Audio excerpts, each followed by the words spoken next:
I'm going to freestyle on another topic, and the topic of today will be you should be afraid of your dreams.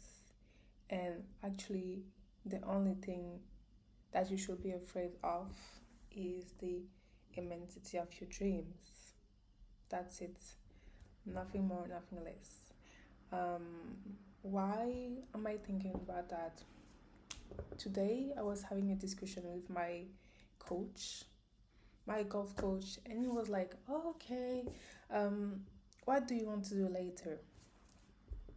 And I actually explained to him what I wanted to do later in my life, who I wanted to be, but very simply.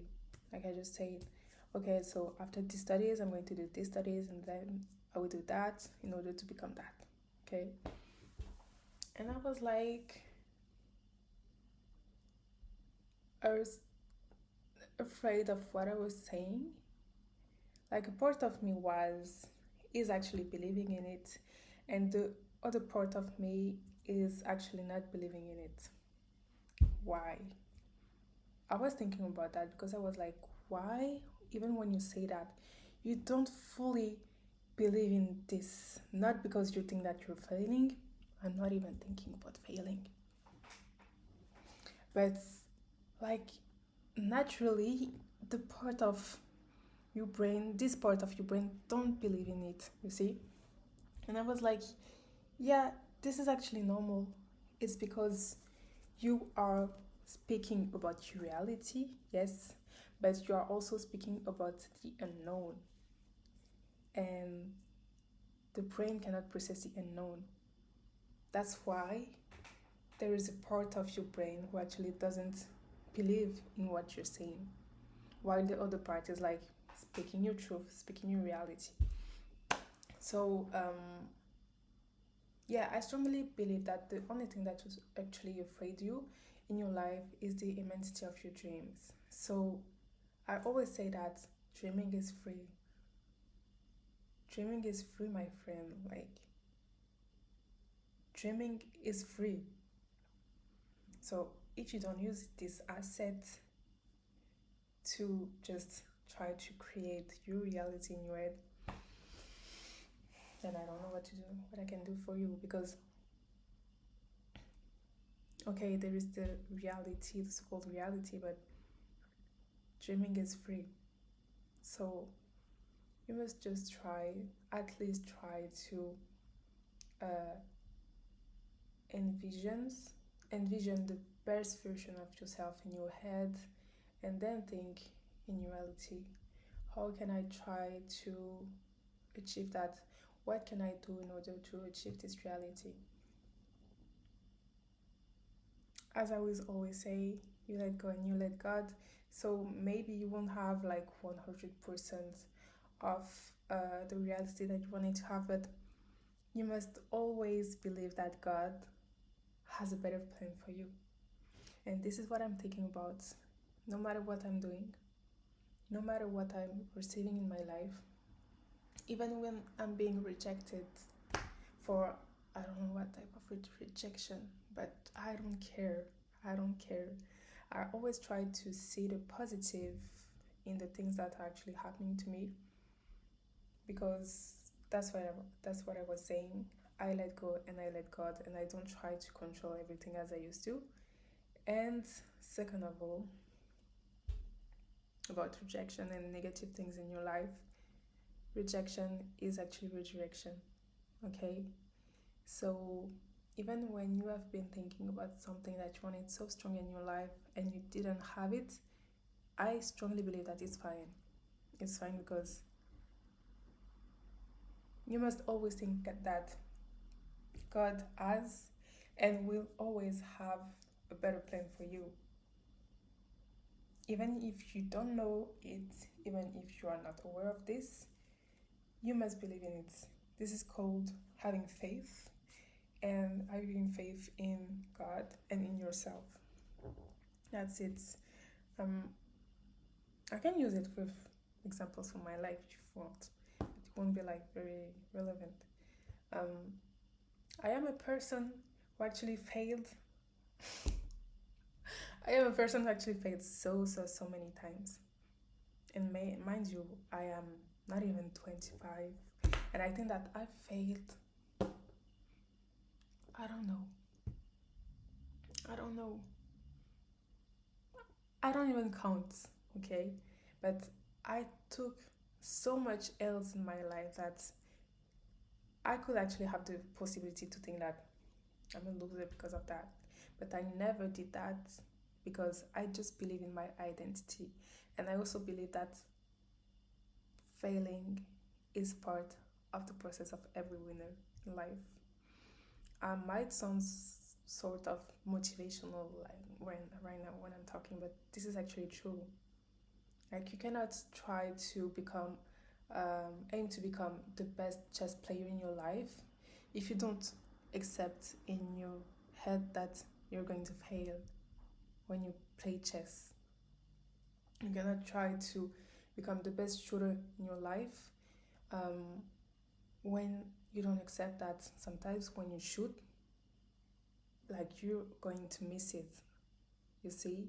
And this is almost mathematical. Like this rule can can actually be applied to every type of things in your life, in your head, you see. For example, right now, and I will talk about this topic after. Right now, um, I play golf, right? And I am failing. Like in the beginning, I was failing, but my approach to this discipline, to this sport, has been very wise because I filmed it and I remember I said, yeah, when I'm swinging, when I'm doing my thing, I'm missing everything. But this is not my identity. This is just me discovering a new discipline. That's it. Nothing more, nothing less. You don't need to bring um, a jugement de valeur, values judgment. I think it's value judgment or something like that to what is happening. You see, just try to be simple in your head. I am learning new. I am learning something new. So it's normal if I fail, and I will continue to fail. Um, even 5 years later, I just will be reducing my chances of failing because I am working to into this field very strong, very hard, and I will still be failing, and it's okay. Like it's okay to fail. It's okay to fail because it just means that this is polarity. If you can fail, it also means that you can win. Okay, so you just have to do the work. You just have to work. And the second topic that I wanted to talk about was repetition. So the more I grow, the more I realize that the best way to aim perfection, the best way to aim excellence, the best way to aim greatness is with training and repetition. So I'm talking to myself and I'm also talking to you when I'm saying that repetition is the key to aim greatness, excellence, maybe even perfection.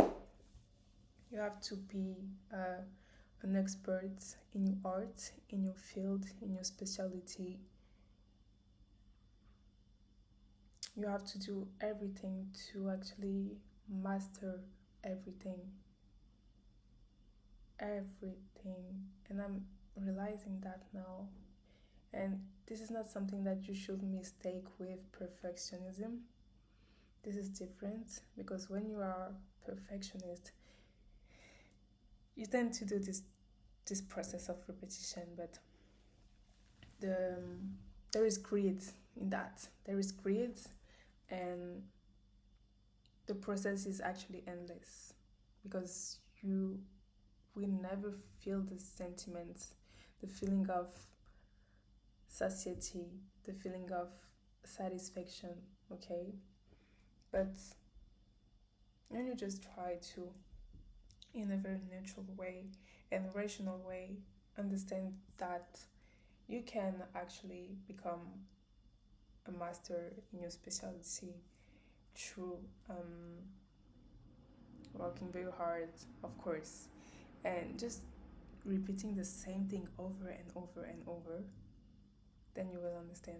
And I'm talking to myself too, because I realized that with so many disciplines, now now it's golf, but I'm also realizing that with mathematics, with the art of public speaking, with the art of um, doing sports. So yeah, yeah. Repetitions create perfection, like really. So if I wanted to end this video, I would just finish it. I would just finish it, sorry, by saying that repetition creates perfection. You must let go and let God, and you must learn to fail and love to fail, because failing is just data. Failing is generally just data, nothing more, nothing less. Okay, thank you.